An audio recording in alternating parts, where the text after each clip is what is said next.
everyone, it's Lisa Cronin from It's the Little Things in Card Making.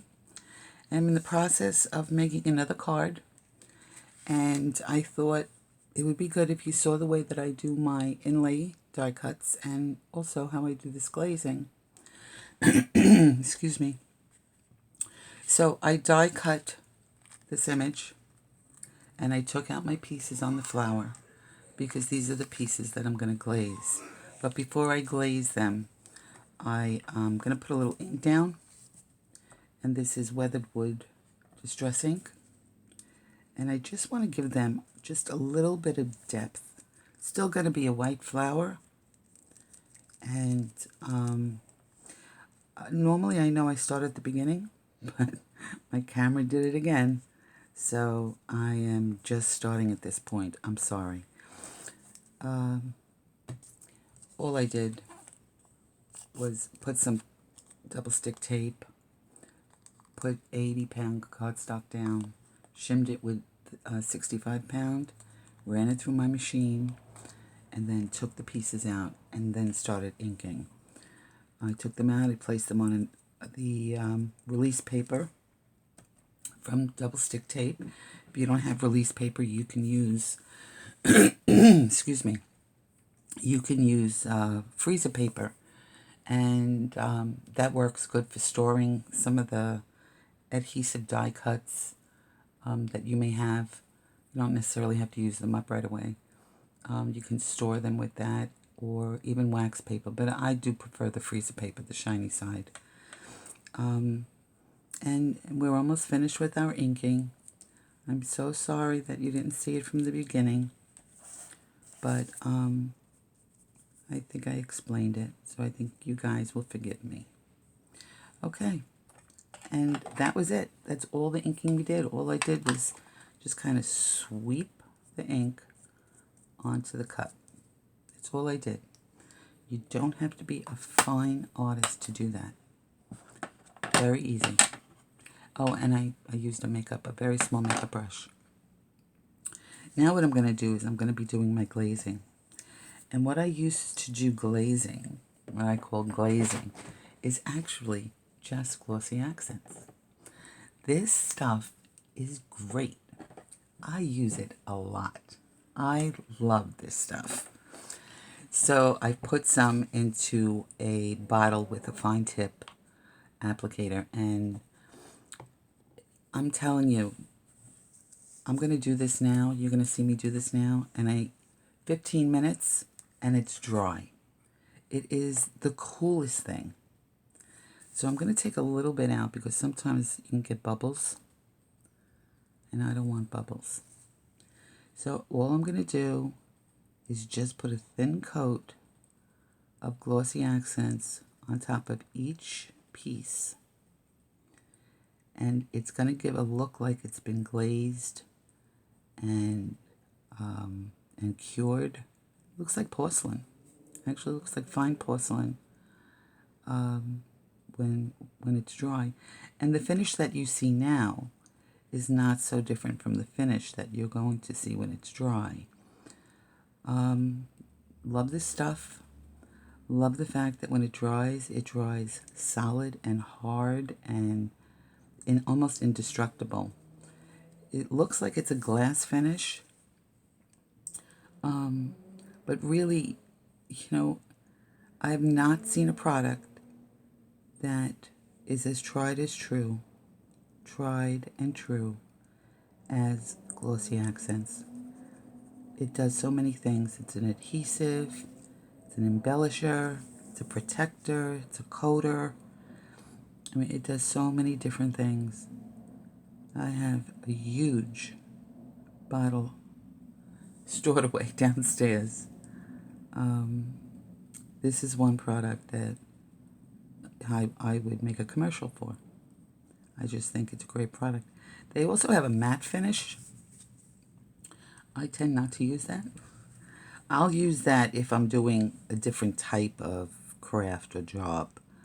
I did that with a beautiful Christmas shopping bag, and I wanted to put it in a frame. The image was so beautiful, but I wanted to give it some texture. So I used the matte finish to give texture onto that shopping bag, and it looks like an oil painting. It's so pretty. But for the cards, I'll use the glossy finish. Okay? How long did that take me? Not long at all. Sometimes you will get a bubble. And I'm going to clear my... Oh, what I also do is I try to put a piece... Not a piece, but some of it, not on my project, but on the card. And what I'm doing is I'm trying to bring down the Glossy Accents out of the nozzle so that it doesn't dry up and clog. So I'm waiting for it to kind of spit out. And there you go. Now I know that that is cleaned out and ready to go for next time. And close it up really well. Get rid of this before I get it on everything. And I'm going to let this dry. 15 minutes, 20 minutes at the most. And if you're like me, I mean, I'm a very patient person, but I'm curious. So instead of touching to see if it's dry, after 15 minutes, instead of touching one of the pieces that we're going to use, I touch here. I touch this piece that I put down here. And if this is dry, then these are dry. So I'm going to put this out of the way because I know that I am going to probably get something in there. All right, this is going in the garbage. And I am going to show you what my plan is. My plan is to do a stained glass window. So I die cut out my image, which is the frame with the connected flowers, and I put it on clear cellophane, not cellophane, I'm sorry, acetate. And then what I did was I took the Glossy Accents and I made tiny, tiny little dots. Tiny little dots for the background. How cool is that? So with the fine tip applicator, put tiny dots, as many as I could without, kind of letting them bunch together. And then I waited 10 minutes because on acetate, it will dry faster than it would soaking into paper. And then I went back and I put more dots. And then I waited 10 minutes and then I put my last coat of dots on. And it looks like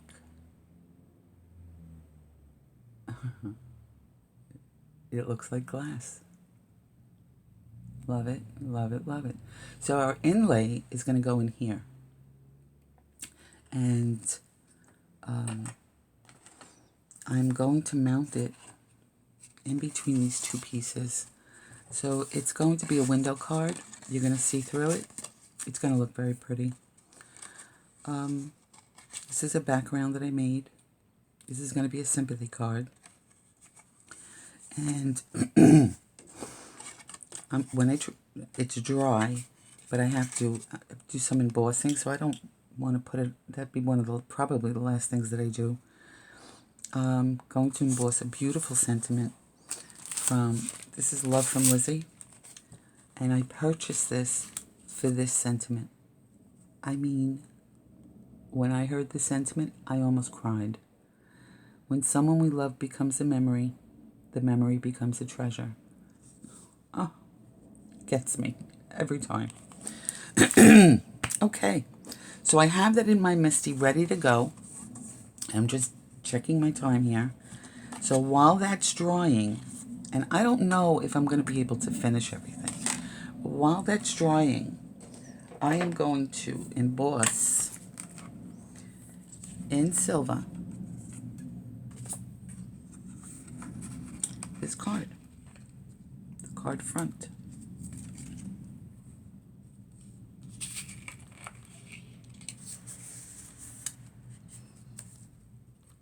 I'm going to be using that same ultra fine silver embossing powder from Ranger. And it's not going to be monochromatic, but you know, it's going to be a serious card. This sympathy card. Okay, so I'm going to take my anti-static bag here. Get rid of any debris that might be on there. I'm going to take my Versamark pad.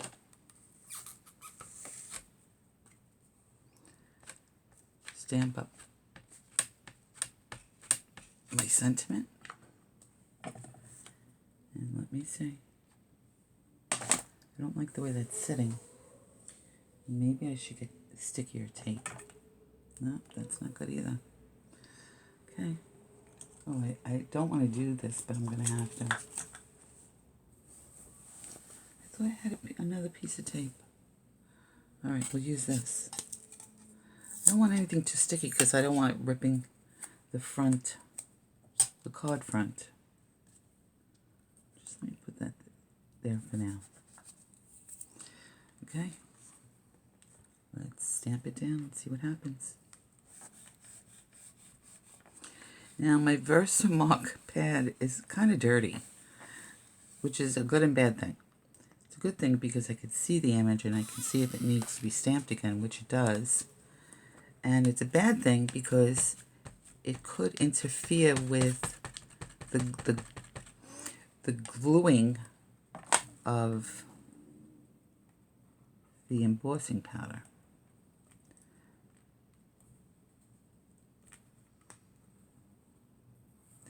Just a little bit more.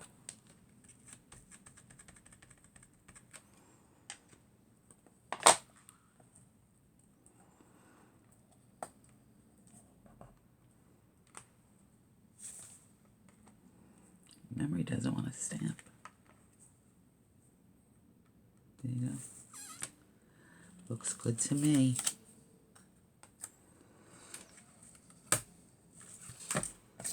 Just gonna throw this in here for now. Gonna get my handy dandy little tray because I do not like embossing powder on my desk.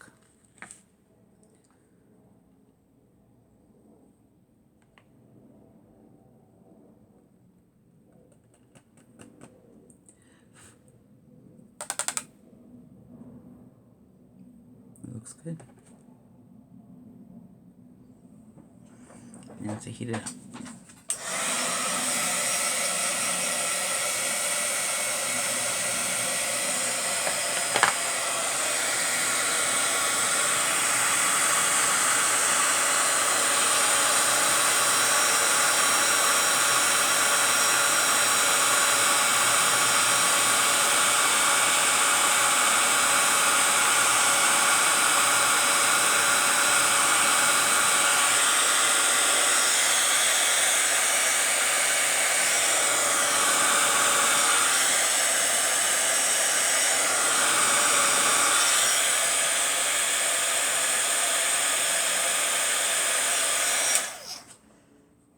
It's wonderful.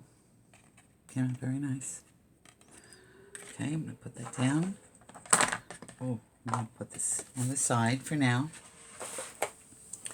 So now all we have to do is put our pieces together. It's like that easy. So I am, before this thing cuts off again, I am going to put this card together. I'll show it to you in my next video. I know, another cliffhanger. Thank you. Thank you for being interested, for being supportive. Thank you very much for stopping in, for all your comments and likes. To those that have subscribed, you have no idea what that means to me. It means the world to me. Thank you for coming back and spending time with me. So, as I always say, remember, it's the little things in card making. You have a good night. Bye now.